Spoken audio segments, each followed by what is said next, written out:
Okay, welcome back to another BTEC Level 3 Unit 1 Learning Objective A video.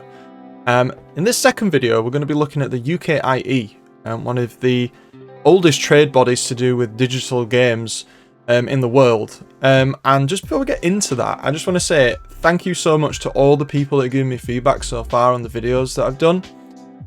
Those of you in Discord, those of you that helped me over Facebook, just thank you so much. As always, YouTube is very much a work in progress. I don't think anyone starts off being an absolute pro at making videos. I know for a fact that I'm not. So if you notice anything that could be better, especially if you notice anything I've said that is actually wrong, please let me know in the description, in the comment section, so I can correct that as soon as possible. All of my videos, I do thorough research. I teach this as a college teacher in the United Kingdom, so I would like to think that my knowledge is top notch, but we all make mistakes. So if you notice anything that's wrong, please let me know, but otherwise let's get into the video and we can learn some stuff. Okay, so the UKIE, one of the oldest video games trade bodies in the world. Their website is a fantastic resource for any information related to them and what they do. So just like before we looked at the DCMS, let's start looking at the overview of what they are. So they handle quite a lot of different things, and their main goal is basically to make the video game industry and those industries that surround it in the UK as inclusive, as efficient, and as productive as possible. In the best sense, I suppose, for the people who work in it. So they've got a big push recently for inclusivity, making sure that all the people who work in the video games industry come from a variety of different backgrounds. They're promoting equal sort of things for men and women and all other genders and things that fall in between. So they're doing their absolute best to get fair representation, to get a good reputation for the industry as a whole, and they're really trying to just push that ideology forward to make the UK games industry one of the best places to not only work, but also, as they say on their website, to actually be someone who plays games that are made in the UK or competes.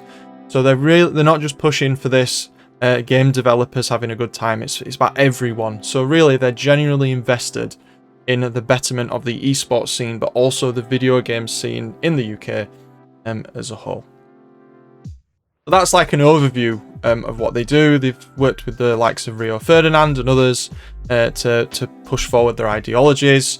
Things in the P.L.A.Y campaign, we're going to look at some similar stuff to that in a moment. And you can see they're affiliated with lots of other companies. Some of them you'll have seen before. So we've got Jagex, those of you that are aware of RuneScape, that tried to do some esports stuff in the last couple of years with their Deadman mode. We've got Electronic Arts, which obviously own FIFA, etc., and NFL and all those other sports games. And we've just got Microsoft and Google and all that stuff. So they work with a lot of different people. So if we move on to their own page about what they say about esports, they really want the UK esports scene to make this country, or to make the UK the best esports scene in the world. Obviously we've got, we've got our own issues in the UK about sport and regulation compared to other countries, whether you should bet or not and what that means and all that sort of thing. But the goal is to make it the best we can. So if we look at what they say, what is esports? We obviously understand esports as this competitive playing of video games between human opponents.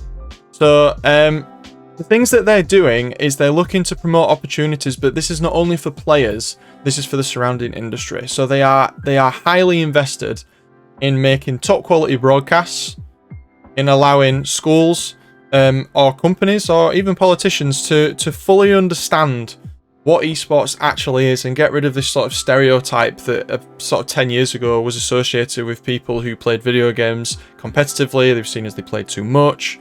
They're almost like that basement dwelling stereotype that never goes outside. I suppose you could say it's where the touch grass meme comes from and all that sort of stuff.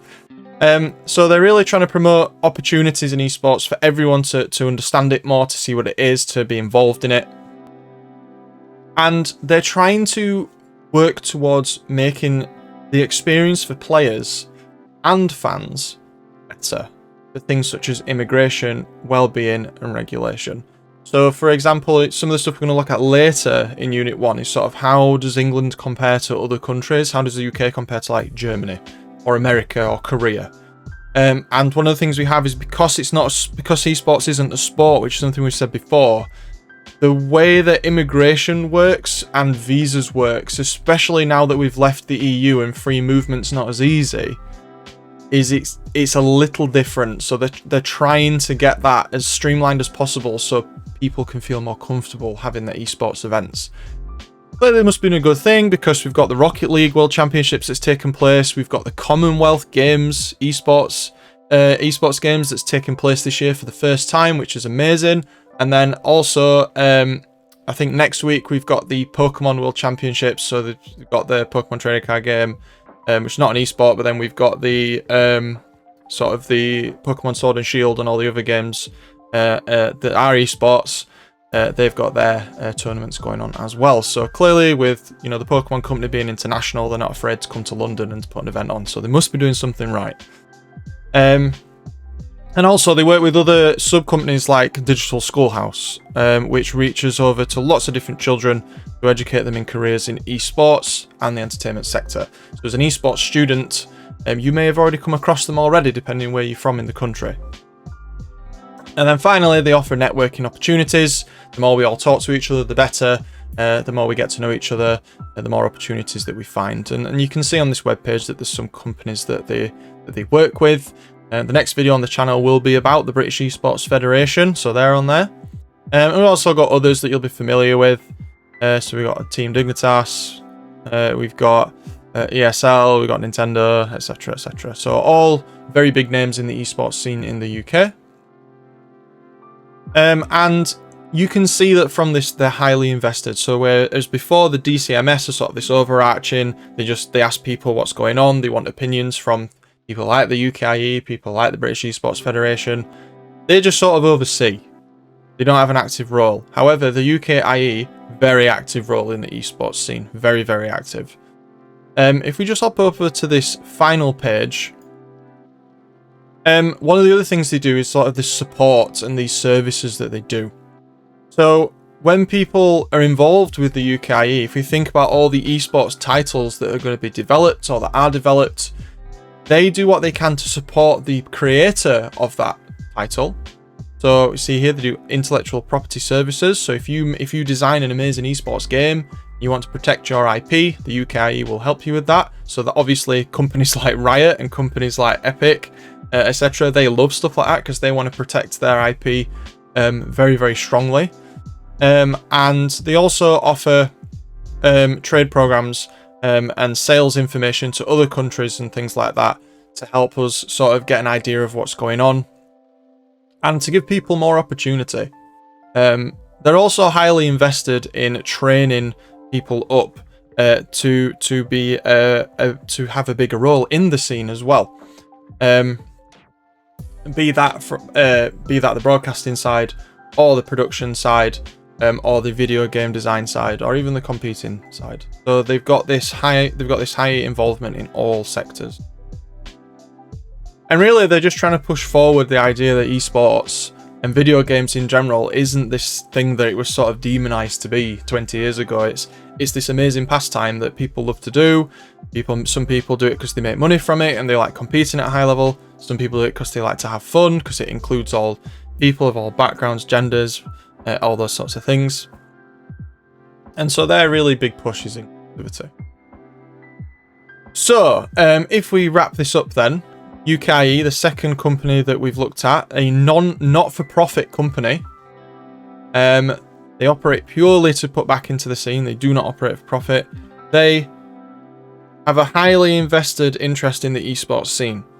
They support producers of video games. But not only the producers, they support the esports scene. They support all the staff that are involved in that scene.